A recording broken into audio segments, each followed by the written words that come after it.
Hello, everybody, and welcome to this session on encouraging pupils to speak spontaneously. My name is Wendy Adeniji, and I've previously been a language teacher for 30 years and a head teacher of 2 schools. I've been an Ofsted inspector, and I currently am an education consultant specialising in school improvement and MFL. I also write and develop language resources. So thank you for everyone who's joining. If you want to put a message in the chat and tell me where you're from, that would be brilliant, just to find out that you're here, actually. So it's nice to know that I'm not speaking to nobody. And also just to sort of say hello and introduce yourself. Oh, brilliant. We've got somebody from France, Romania. That's fantastic. Okay. So I am going to get started because I know lots of people, I think apparently more than 300 people have signed up for this. Oh, we've got someone from España, hola, and London, hola, Ruth. So yeah, there's a lot of people signed up, but I know quite a lot of people will be joining afterwards, probably sometime in your own time, because weekends don't always suit. But that's wonderful to hear everybody, and thank you very much for telling me that you're here and joining. So first of all, so from any sort of years of experience teaching languages, so just to sort of, you might feel I've been hooked into this session and now she's changed the goalposts. I would say that unless people have sort of grown up speaking a language, they are not going to be speaking spontaneously from scratch. So it can sound spontaneous after you've taught and developed various aspects of the language, but to be fully spontaneous and automatic, that takes a significant amount of learning time. And I would probably say that I was sort of getting there probably towards the end of my O-level, which was like a GCSE, about 16, probably pretty much getting there quite spontaneous at the end of A-level, but not really fully spontaneous until I'd lived in the country. So it does take a while to get there. So, but I want to sort of talk through in this 45-minute session that we have some key ideas and techniques that we as languages teachers can use to help our pupils become spontaneous and much more confident speakers of the language, because that is such a key thing. If you do any pupil voice and ask your pupils what they think about learning a language and whether they feel that they're sort of good at it and confident, they nearly always equate being good at a language with being able to speak it rather than read, write, or even listen. So they actually sort of would put probably the most emphasis on speaking as a skill. It's probably not a surprise to you, especially because people sort of think about using a language when going abroad or meeting people from that country, and nearly always you'd want to have a conversation. Now, many years ago, my son said to me that my job was going to be obsolete because everyone was going to use Google Translate in the future. And things are sort of moving much more towards, we can find out what things mean quickly. But even still, and even with AI and ChatGPT, I don't think anything will ever replace a human conversation and human contact. So I think it is a skill that is still very necessary and important. So I want to start off with thinking about phonics as a way to teach pupils the rules of pronunciation. I'm not going to spend a huge amount of time on it, but I couldn't really do a session on the skill of speaking without talking about phonics. And I know quite a lot of language teachers, quite a lot of schools that have now integrated a phonics program into their language teaching if you didn't have it before. But also, even just this last week or two, I do quite a lot of support work in schools, especially with languages departments. And I would sort of talk to language teachers, and a lot of language teachers are still equating phonics with teaching the pronunciation of the language. And that would be things like, oh, well, I'd show a word on the board and I'd highlight the fact that there's a silent letter and we'd practice the pronunciation. And they say, oh yeah, we're therefore teaching phonics.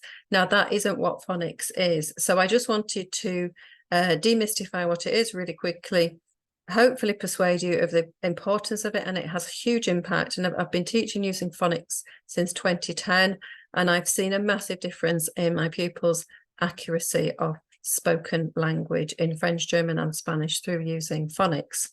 Now, when teaching English in primary school in our country here in the UK, we use a phonics methodology to teach children from aged 4 at primary school. Usually a phonics program usually goes from about age 4, 5, 6. And all the research across the world, actually. So there's someone called Kathy Russell, who is a sort of highly known researcher into reading, and she works at Royal Holloway College in New Bedford in London. She speaks at research ed events. There's a lot been done about it in terms of research in the United States as well, and everyone is saying the same thing. So the research is all pointing to the same thing, that when you're teaching even a native language for children to read and write in their own language, that there is no other way apart from phonics to do it quickly, efficiently, and to make sure that as many learners make that progress and are able to do it. When you don't do it that way, the higher achieving pupils manage to get it eventually. They sort of make the links and the connections themselves, and they're essentially connecting the phonemes with the graphemes.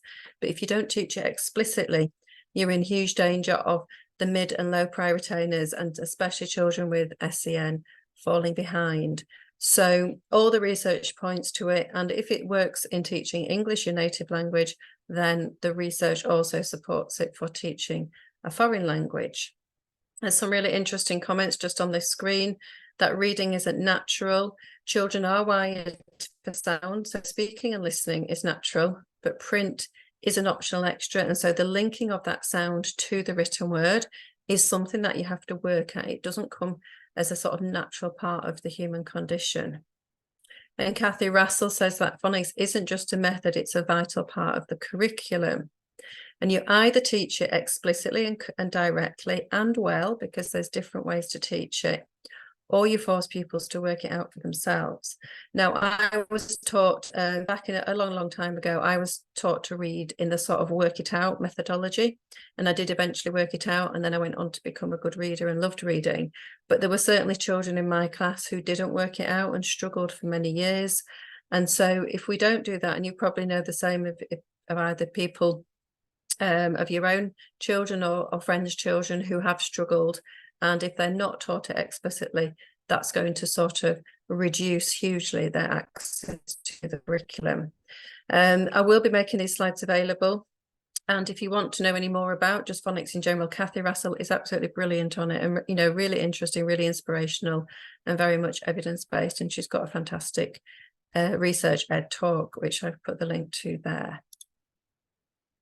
She's also actually points to quite a lot of research, which I'm fascinated in, and probably you as language teachers are, about different, I'm trying to move this away so you can actually see this picture, and you can't. So the top one is Spanish.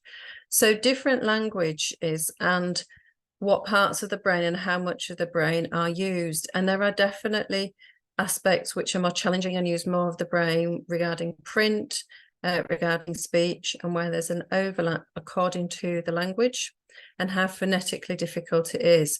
And if we just look at the top two, for example, I'm just going to move this now so we sort of cover that bit up, and we compare Spanish and English, we can see that English is a phonetically more challenging language. So more of that purpley colour on the left-hand side of the brain is used up and is used when using English. So these were sort of brain scans taken of many different people speaking the language, using the language, and showing and then overlapping them to see common areas and showing what parts of the brain are used with different languages. And then linked to that is the idea of orthographical depth in alphabet systems and how easy or not it is to read that language. So English is counted as very orthographically deep and actually complex. So you can see that reading accuracy goes right down to 34% for English. It's a very difficult language to learn because it's not phonetic, and it often doesn't follow the same patterns. So you can take a letter string like OUGH, and it's pronounced in 7 different ways in English. So it's not like there's a rule. You learn the rule, you can apply it in English. However, differently to that, German is 98% accurate. So once you've learned the rule, you apply it, and 98% of times it works. Spanish is 99% phonetic, so is Italian. French comes further down, it's in the 70s, and that's mainly because of the silent letters in French. So it doesn't, the phrase that I use, what you see isn't always what you get with French, but it still follows very strict rules. And once you've learnt the rules in French, including the silent letter rules, and you apply them to all the words you come across, then you will be speaking more accurately. But it is more challenging in French because of the silent letters, and because often there's many different ways where one, not where one grapheme, one sort of letter string that you see could be pronounced, but there could be lots of ways where you make the same sound. So ER, as in jouer at the end, jouer, EZ, jouer with an accent on, is all pronounced the same way. So if you're listening to that in a dictation activity, you'd need to know a lot more than just what the sound says. You'd need to understand the grammar of the language to understand what the correct verb ending would be. And the same goes with, you could even say jouer, it could be AI, ENT. You'd have to understand verb conjugations and know which the right verb conjugation ending would be. So there's a lot more to French than meets the eye. So it's really important to have explicit instruction of phonics. Kathy Russell did some research where she gave some adults a made-up language, 48 adults. They had 10 days to learn it, and one group had the phonics teaching, so they learned the sound spelling link, all the regularities, all the rules, and then they got some novel words, some new words in this made-up language that they'd not come across. The other group just had a little bit of explicit instruction, and then they were left to try and work things out, basically.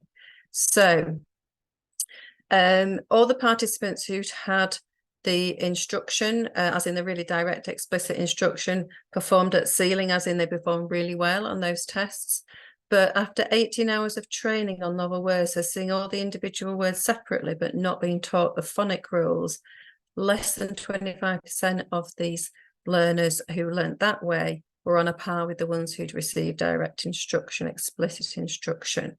And there's a nice little picture that goes with that. You can see the explicit instruction people in blue.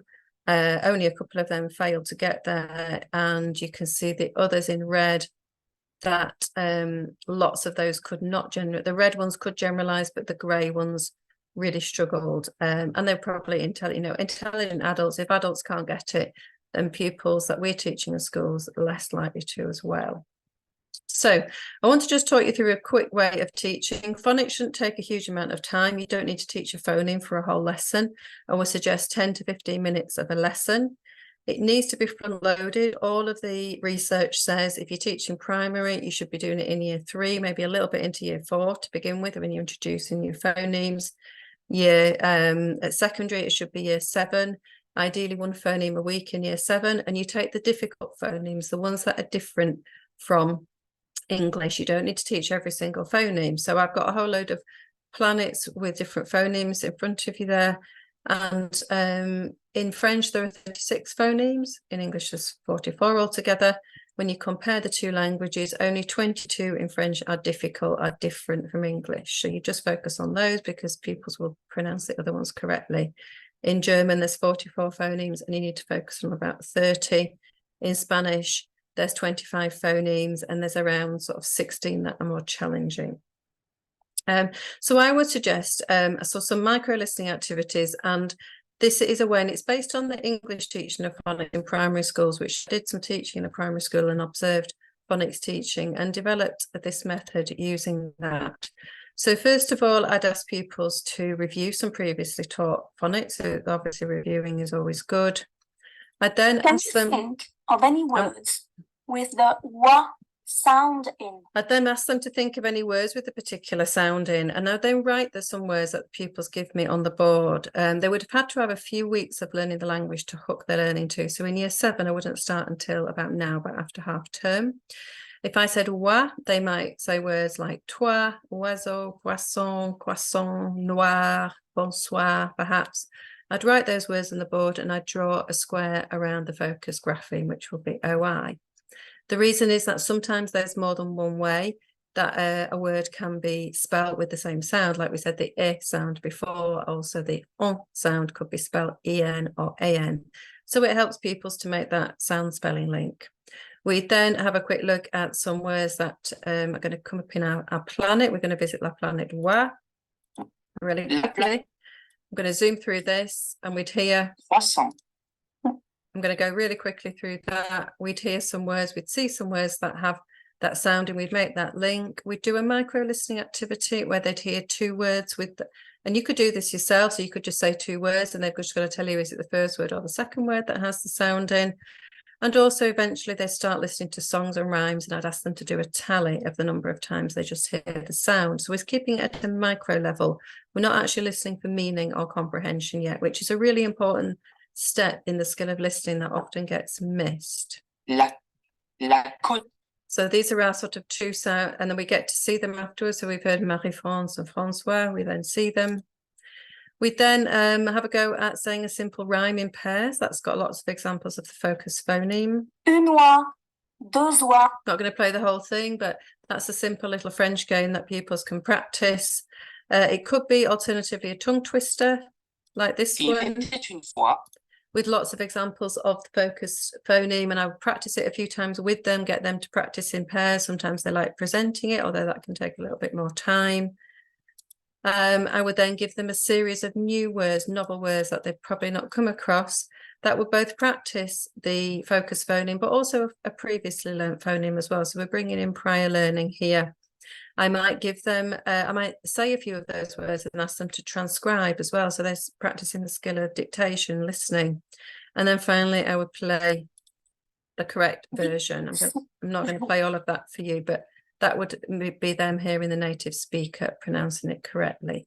So that's a sort of really quick and simple and fun way by visiting a phonic planet that pupils can learn the skill of phonemes. It's not phonetics, it's phonics.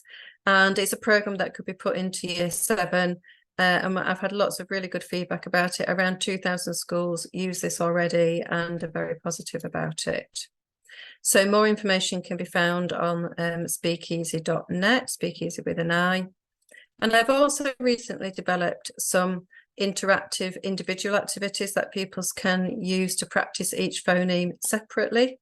These are activities like just listening to a sound and then matching it, dragging the correct sound to link with it, spotting the phoneme in words that they know already. So they would hear a word and then they would have to click on the phonemes that they've heard, filling in gaps. So, and this moves into dictation of longer words, not just individual words, it goes into phrases and sentences. Things like spot the phoneme of unknown words now. So these are novel new words, again, trying to develop that listening ear, and dictation as well, where they're listening to full words and sentences. So these are very much to help pupils prepare for the new GCSE with the read aloud and dictation activities. And you would ideally need to have a program of phonics. So you might need to make sure that you are teaching every single important phoneme. That's just a suggestion for French. So half term, HT is half term, 2, 3, 4, 5, 6. And you can see that that would then be covered. Obviously, that's not the only time you would teach. You would then review, go back.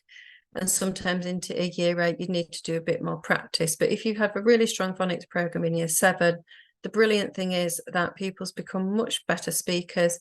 You don't spend every single lesson from then until year 11. And I still see and go into year 11 lessons where pupils are mispronouncing, they're saying the silent letters. They are, mispronouncing quite simple words, saying quoi instead of que in French, parce quoi, or pourquoi in Spanish, or me in Spanish instead of me. And although Spanish is a phonetic language, it still has its issues because it's different from English. So, so if you do that, and yes, you're going to have to take something out of your current scheme of work in year 7 if you are going to have a really strong phonics program, but it will more than pay dividends over the years, and it will give your pupils the confidence to be accurate speakers of the language, because they can see new words and they can apply those rules of phonics, those rules of pronunciation to new words, and therefore pronounce them accurately.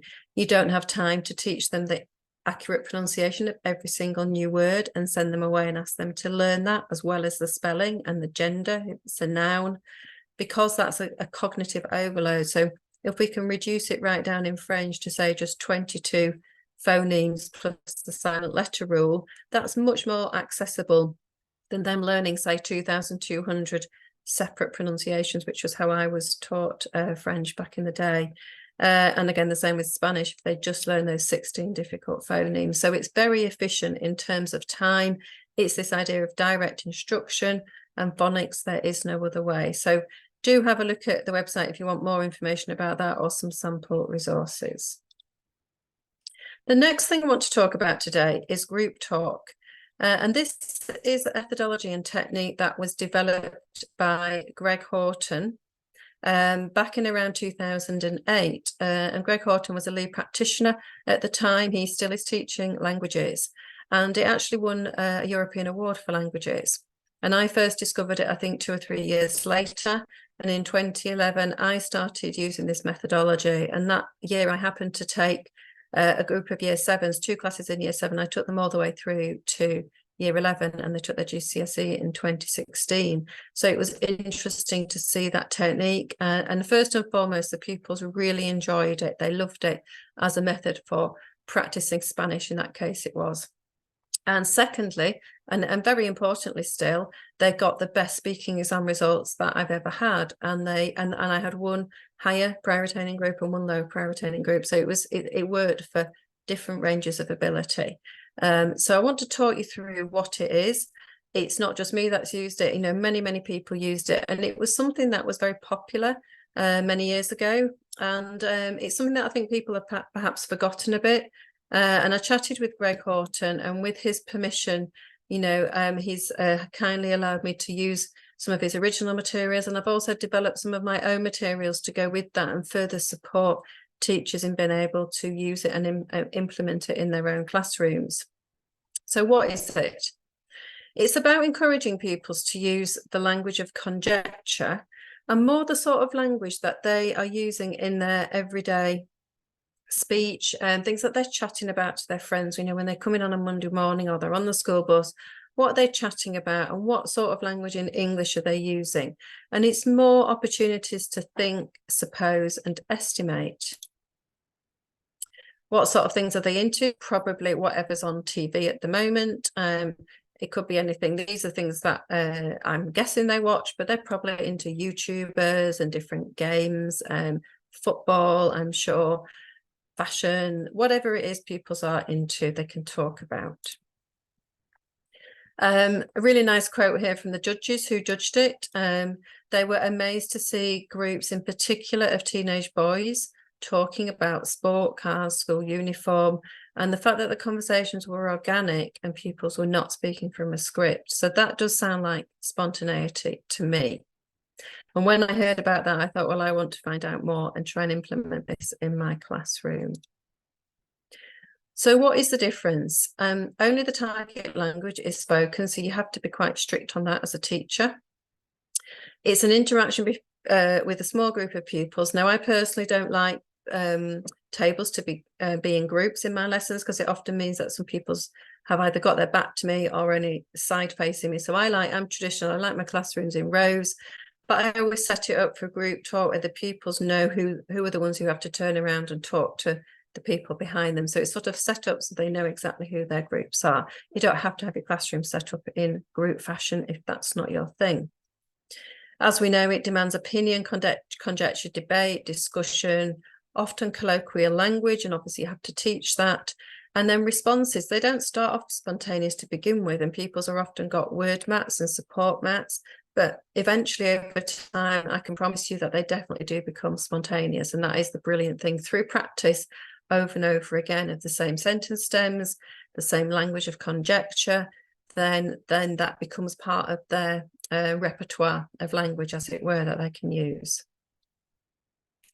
So there are 4 stages of group talk in the model that Greg developed. You could, of course, and I'm happy to send you and give you access to these materials.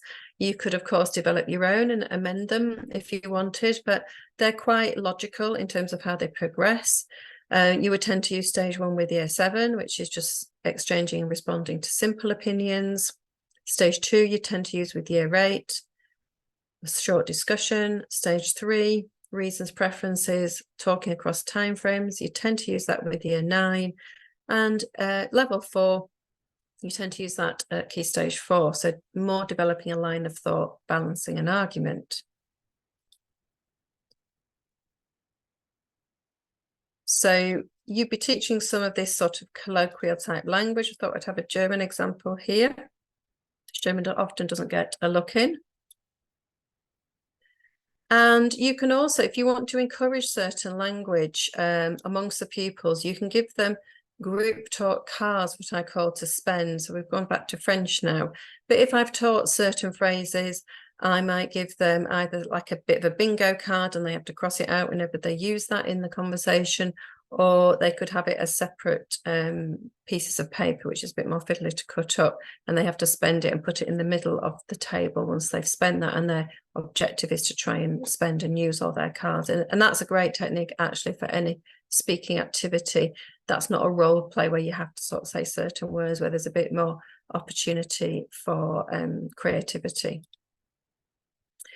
Here is an example of a support mat, and this will be the sorts of language that you would teach to pupils in stage 1. We've got the French version here.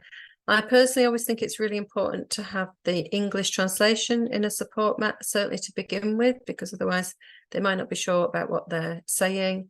But you could also reduce that support over time. And some of the support mats I've developed only include, for example, the first letters of the target language phrases. So creo que will become C and then Q. And that will be after they've had lots of practice with it. You've got to start taking the support away to enable them to become spontaneous. So that's an example in Spanish of a group talk stage 2.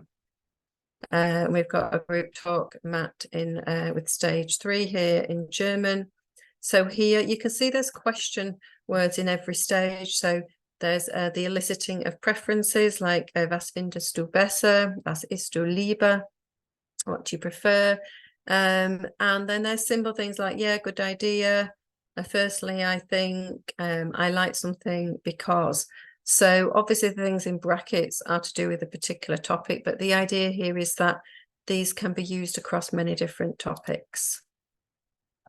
You can also have sort of starter activities, do know activities with pictures that are quite pupils have got a strong opinion about, to help them get into the idea of speaking and talking about pictures. And that sort of brings me to the sort of summary idea of group talk. I'll come to that in a second. Is that pupils will work together for a length of time that the teacher's decided. The teacher will have previously taught and practiced, and you can do this through choral repetition. You can practice through perhaps mini whiteboards if you want to practice spelling. But you would have taught the group talk sentence stems for the stage that you're on. You will have to have taught some adjectives that describe what people think. So maybe things like exciting, boring, interesting. You won't teach too many in year 7, but you'll build on that. You'll recycle and use the same ones in year 8, but you'll add some more. So pupils have got something that they can say something about. You would choose a topic. It could be linked to what you're teaching, but it doesn't always have to be, because the really important thing with group talk is that pupils are talking about something that they're interested in. And the ideal thing is to have something that they have a strong opinion about. So, for example, sometimes people have got strong opinions about football teams. It may be that 2 or 3 different teams are supported generally amongst pupils in your school. People often have strong opinions, dare I say, about teachers. Sometimes people might have a series of pictures that the students are going to turn over one after another of football teams, or they might be turning over and see the name of a teacher like Miss Smith, and they've always got a strong opinion about that. They might have items of food, and the one I just showed you there was actually there's a website in America that has pictures that pupils upload where they have disgusting school dinners. For some reason, they never put nice school dinners on there. And so you need to have something that pupils are going to have a strong positive opinion about and a strong negative opinion. So you might choose the topic of food, and you might have some nice pictures of some Nando's chicken and chips and McDonald's, and then you might have something like this. So you need to have a variety, maybe 5 or 6 different pictures. If that is not your thing, you think I haven't got a budget for printing, or it's too fiddly to get lots of photocopies of things and cut them up. Then you can always put the pictures on the whiteboard, and you can just have a picture appear. The pupils talk about it for a minute or two, and then the next picture appears on your screen. And in that way, you're saving paper, but it's not quite as individual as a pupil in the group turning over a picture and then that being the point of discussion. The first people will often say, qu'en penses-tu, que penses-tu? The next one will give an opinion, j'adore ça, or c'est horrible. The other person would then perhaps, like we've got an example here, agree or not, tu as tort, tu as raison, t'es fou, you're mad, mais si, mais non. It doesn't have to be a long opinion, especially in year 7. It's something that can be developed over time. And then the next person would turn to the person on their left-hand side and ask them the same question, que penses-tu? And then they would reply, perhaps with the 2 opinion phrases you've taught them, à mon avis, je pense que c'est, ideally. You're not too worried about full sentences at this stage. So if they just say, c'est horrible, that's fine. But bit by bit, as you want them to develop and improve, you can give them those group talk cards to spend or the bingo card to cross out. So they are being forced to use certain vocabulary during the conversation. What sorts of things can pupils talk about? Well, as well as all sort of obvious, celebrities, celebrity houses, celebrity fashion and outfits. There's so much now in the media, isn't there? You could have a picture of a film or an actor and actress of a film that's just come out. You can be really up to date. You can be much more up to date than the textbook, for example, because we've got such brilliant access. At the click of a button, we can find and put pictures onto a PowerPoint screen so easily. This is a picture from a series that was taken many years ago, where a series of families all over the world in different countries put together for a photo all the food that they eat in a week. And that's fascinating, not only from a cultural perspective and to see what people in different countries are eating. The family is standing there as well, so you can see the family, see what they look like, the number of children, things like that. Don't know if anyone can guess, but this is a family from Mexico. So lots of fantastic fresh fruit and veg. Not really too much chocolate and that kind of thing, but loads and loads of Coke. That's probably where they get their sugar from. And so again, and pupils find that series of pictures really fascinating to talk about. And there's some really, interesting ones. There's Americans who've got just everything you can imagine. There's people from very poor countries as well, and you can see the contrast. So that's a fascinating one. They also did another thing. I don't know how they persuaded this, but they persuaded people to take out all the possessions from their house and put it in front of their house. And they did this again with probably about 20-25 countries all over the world. And again, absolutely fascinating. Links really nicely to the topic of furniture and possessions, but also you've got that cultural perspective, and cultural capital is so important, isn't it? Things that we take for granted because we're probably, fairly well traveled compared to many young people. That's a way that we can bring the outside world into the classroom. That's a really a much sadder one. That is a family from the Côte d'Ivoire, and that is all their food. That pupils have done group talk discussions about it, but they've also each taken in a group or in a pair a picture of a family, and they've done some research into what people from that country would eat, and they've done a little presentation in the target language as well, following on from that. So pictures are really rich. The right choice of picture, a picture of interest, just as pupils anyway, because it's what they're into, or just because it shows such different cultural perspectives. There's so much out there that we can choose in terms of a visual idea. That one is sadly a real picture of a whale that's been washed up on a beach, and obviously really strongly makes the point of pollution and our seas being spoiled by rubbish.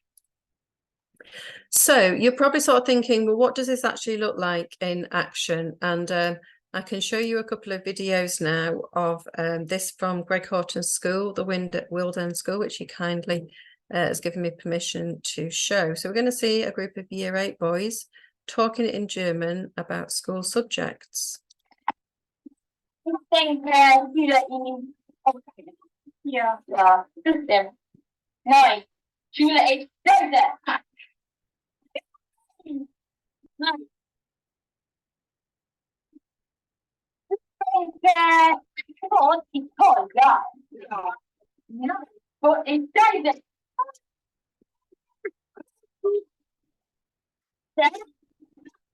Nine. I'm stupid. Now, what I'd like to say first of all about that is the boys aren't saying a huge amount of language, but what they are saying, they're clearly really enjoying, and they look like they know what they're saying, what they're talking about. It's not one of those learn off by heart, rote memorization activities, which, so number one, they clearly like the word Scheisse, which they've been taught, and obviously that's up to you as a teacher whether or not you would teach that, but that is clearly something motivating. But also the boy in the middle did change from ich denke, I think, to denkt, he thinks. So he's also manipulated his verb, which is brilliant, and not every student would be able to do that, but it's a nice example of, even in this short video, of how that can be done. We're going to look now at what Year 11 pupils in Spanish can achieve. They do have something to have a look at, but again, I think it's just something for support. They're not reading from that text. ¿Qué haces para mantenerte en forma? Pues yo hago mucho deporte. Juego al baloncesto todos los días, señor. Has dicho que los deportes son importantes, pero yo creo que una vez la semana es mejor. Yo estoy de acuerdo cuando dices que el deporte es importante, pero pienso que es más importante relajarse. Mira, Vlad, hacer deporte es muy relajante.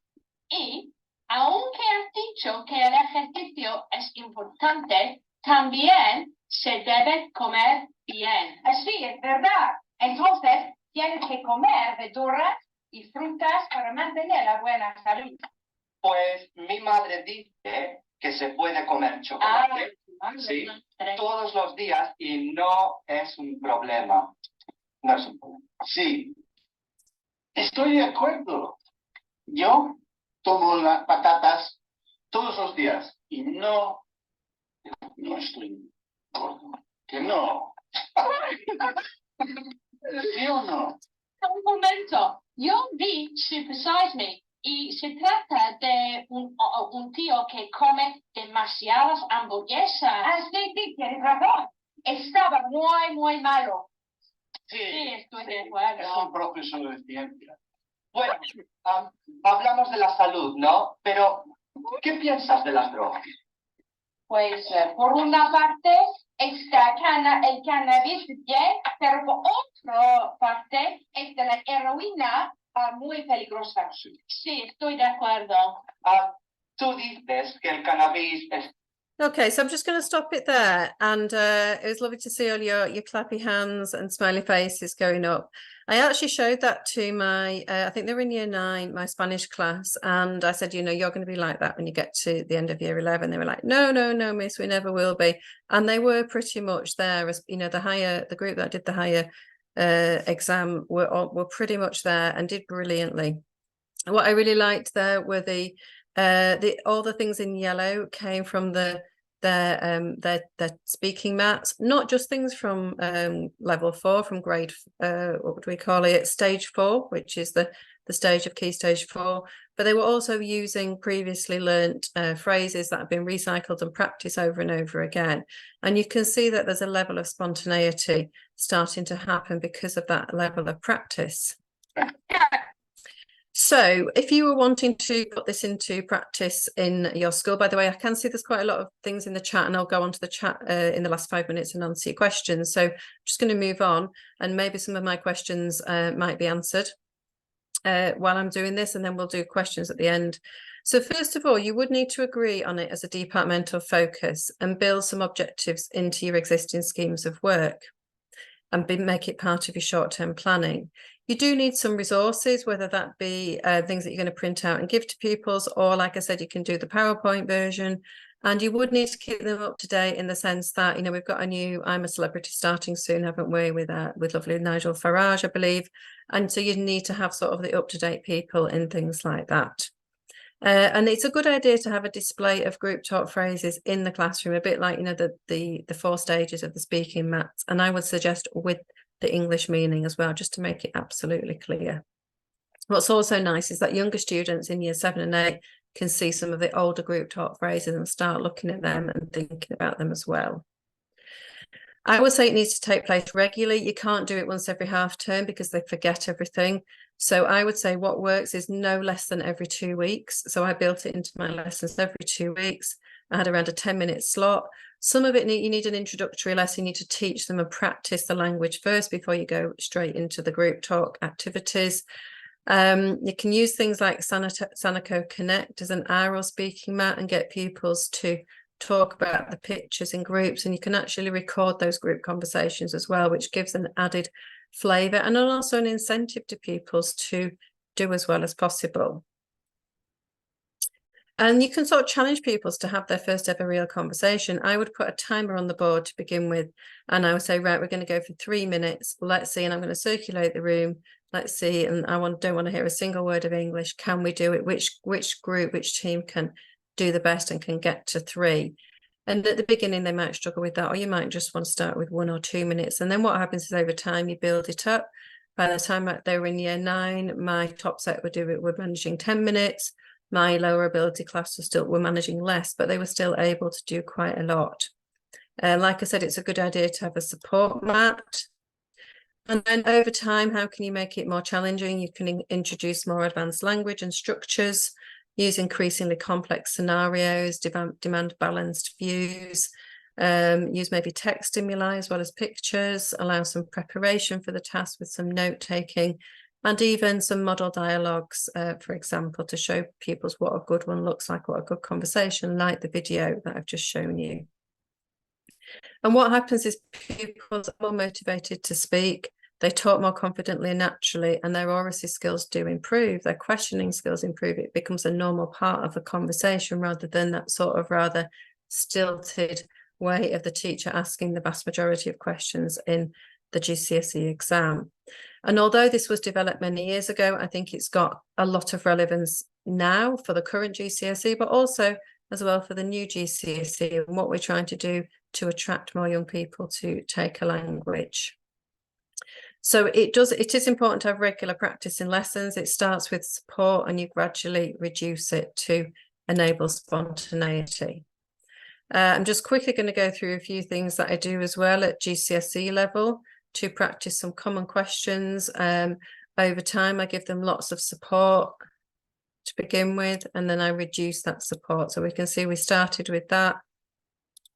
We went down to just pictures, and then we just went to questions. And we'd practice, especially in year 10 and 11 for the general conversation, lots of these same questions over and over again. I mentioned briefly Sanico Connect.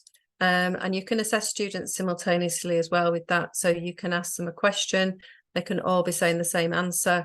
You ask them another question, so it works well for the role play, for the photo card, for the general conversation. It works really well as well for group talk conversations where they're having a conversation in groups and that conversation is being recorded. And they can also practice their pronunciation as well. They can get some feedback on it.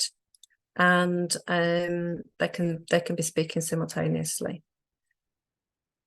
It's also got a pronounce tool, so pupils can practice pronouncing the language on their group talk mat, for example, before they go into a conversation. They get some feedback. That was me giving it a go. I said je suis anglaise, and luckily he gave me 5 stars, which I'm glad to see, but it could give me anything from 0 to 5 stars, and I could have another go at practicing it over and again. So I am going to give you my email address at the end of this. If you're interested in Sanico Connect, we can have a further email conversation, or if there's anything else that you want to know about as well. I would say that plenty of for the GCSE speaking exam, a lot of it is about practice. So moving away from group talk now, just, lots of opportunities ideally for your pupils to have role play and photo card practice, these sorts of things, analysing good answers, looking at the grammar, looking at the language they need to use. And if you want some more information both about phonics, about group talk, and about ready-made GCSE cards with sound files with listening activities to help practice, all of these I've put on my website, which is speakeasy.com. So feel free to go and have a look at that. But also, if you want to email me, if you've got any questions about the session and you want slides or anything like that, do email me. In the meantime, I'm just going to have a quick look in the chat. I know lots of people are introducing themselves in the chat, but I know other people will have some comments as well.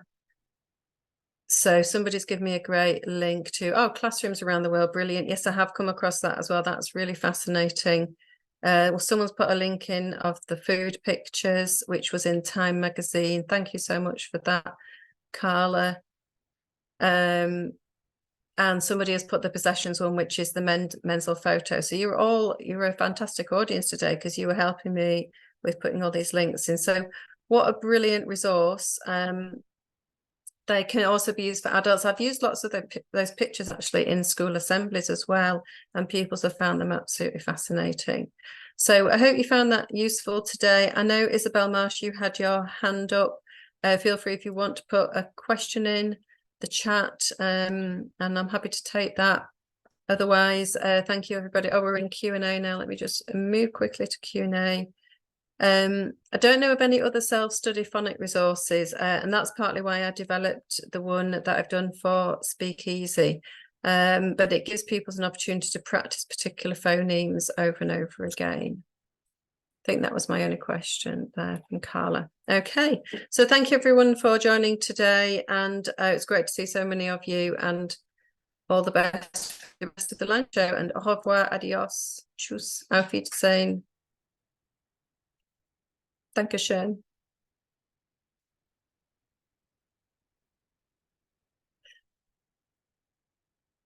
So you're right, Bella, it is speakeasy.net. Yes.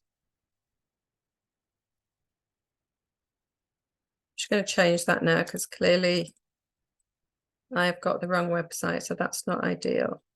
So thank you, everyone. And like I said, feel free to email me and I can send you the slides and any other information that you need.